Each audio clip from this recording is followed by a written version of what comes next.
Après ma visite chez Hector, je suis retournée bosser à la boutique de chasse. J'avais pas le luxe de me faire virer.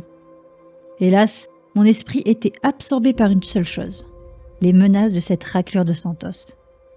Toute l'après-midi, Aaron avait essayé de savoir ce que Santos était venu faire à la boutique.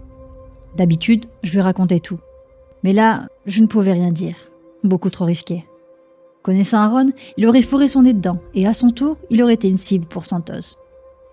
Je voyais clairement que la distance que j'avais mise entre nous lui faisait de la peine. Mais pour l'instant, il n'était pas ma priorité. Je verrai ça plus tard. C'est à ce moment-là que M. Robert, gérant de la ferme Robinson, entra dans le magasin. C'était un gros gaillard de 60 piges, fermier de père en fils depuis 4 générations. Un gars très sympa. Je le connaissais bien car son fils avait été dans la même classe que moi en primaire. M. Robert enleva son chapeau de cow-boy et me salua. « Salut Mackie !» Je m'agaçais. Je détestais qu'on m'appelle par le nom de famille de mon paternel, William Mackie, cet escroc que je n'avais pas vu depuis plus de 10 ans. Bref, je le repris. « C'est Di Meglio, M. Robert. Gaby Di Meglio. » Il se confondit en excuses. « C'est l'habitude, désolé. » Pas grave. J'allais chercher son colis dans la réserve, et quand je revins, il me demanda pourquoi je tirais la tronche. Je tentais d'esquiver, mais il insista, et je finis par lui expliquer pour Nona, ainsi que pour mes problèmes d'argent pour payer l'hôpital. Bien évidemment, j'omettais volontairement toute la partie sur le prêteur sur gage. Il s'approcha de moi et me confia à voix basse. « Je suis pas censé te le dire car ton boss est le shérif, mais tu te souviens de Jake Layton ?»« Ton employé ?»« Oui, bien sûr. »« Eh bien, en janvier, cette petite merde s'est barrée avec du matériel d'exploitation, et pas moins de 40 000 $ en petites coupures. Le shérif l'a soi-disant cherché, mais ça n'a rien donné. Comme le shérif ne me servait à rien, j'ai fait appel à des contacts.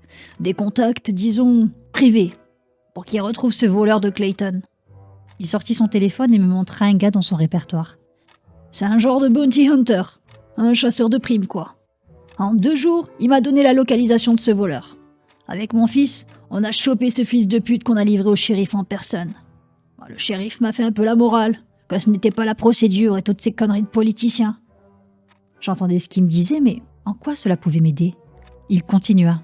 « Et tu vois ce gars ? Je l'ai payé 8000 beaux dollars pour ce service. Tu vois où je veux en venir ? 8000 $ en 2 jours ? Pour trouver un mec et le livrer ? J'en croyais pas mes oreilles. C'était probablement le moyen le plus safe et rapide pour me faire du fric. Monsieur Robert m'envoya par SMS le contact et ajouta en récupérant son colis. « Il traîne souvent vers le diner food. Va le voir et demande à faire une mission avec. Peut-être qu'il acceptera.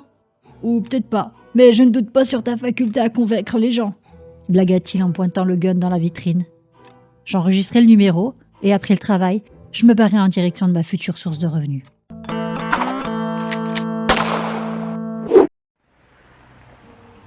Je le voyais sortir du diner food. Un jeune étudiant, pas plus de 20 ans, au visage angélique et la chevelure blonde dorée. Il enfilait sa jaquette oversize, une jaquette de marque à en voir le logo.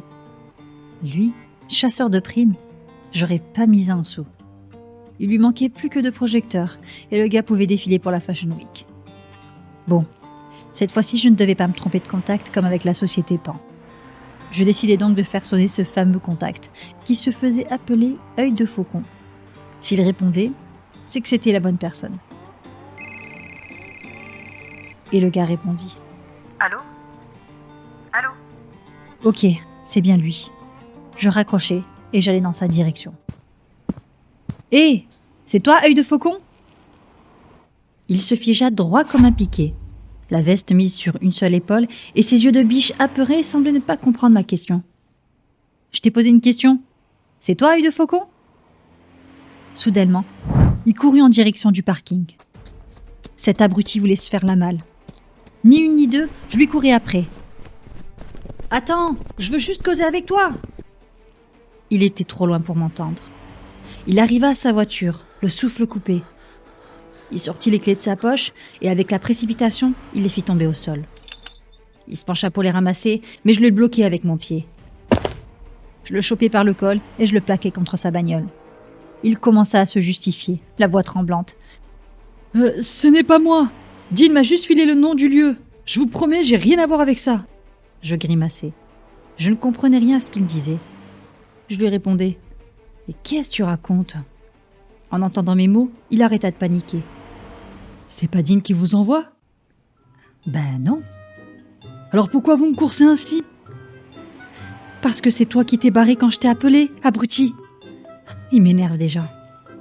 Il me répondit que personne ne l'appelait œil de faucon, mis à part les hommes de Dean, et aussi... Il s'arrêta brusquement. Il en avait trop dit. Il se dégagea de mes mains cramponnées sur son col, et tout en défroissant sa veste de luxe, il passa ses mains dans ses cheveux soyeux. On aurait dit un de ses fils à papa blindé de fric. Il me demanda avec calme. « Que me voulez-vous » Je répondais. « Je viens de la part de Monsieur Robert, le fermier de Robert Hanson. T'as bossé pour lui il y a quelque temps. » Il souffla. « Personne ne sait donc tenir sa langue. Quand je dis que c'est du travail anonyme, c'est que c'est anonyme. Dites-moi. » Ben, on m'a dit que tes contrats rapportaient gros, et j'ai besoin de fric rapidement. J'aimerais faire équipe avec toi. Mais je te rassure, pour une seule et unique mission. On partagera la prime, et ensuite, tu n'entendras plus jamais parler de moi. Promis. Et quand je fais une promesse, je la tiens. Il me scruta de haut en bas, et fit un signe négatif de la tête. Il ramassa ses clés, entra dans sa Chevrolet grise, et avec la plus grande des politesses me répondit « Désolée madame, mais je ne fais équipe avec personne. » Il me claqua la porte au nez. Je restais figée.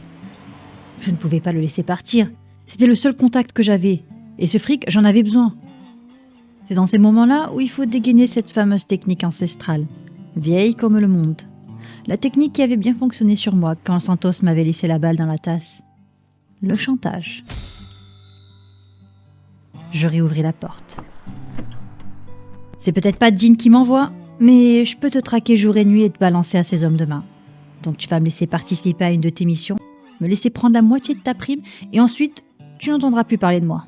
C'est compris, œil de pigeon? Je voyais clairement que ça l'agaçait. C'était quoi le dicton déjà? L'ennemi de mon ennemi est mon ami? Je pense l'avoir convaincu. Il sortit de sa voiture et planta ses grands yeux bleus d'enfant dans les miens. Je crois qu'il essayait de m'intimider. Comme tu l'auras voulu, mais on fait les choses à ma manière. Ça marche? Dit-il en me tendant la main. Ça marche. Il monta dans sa voiture, baissa la vitre et me dit « Rendez-vous à 21h au croisement de Riverside. Je t'en dirai plus là-bas. » Il démarra et fila comme une flèche, me laissant seule sur le parking du Diner Food.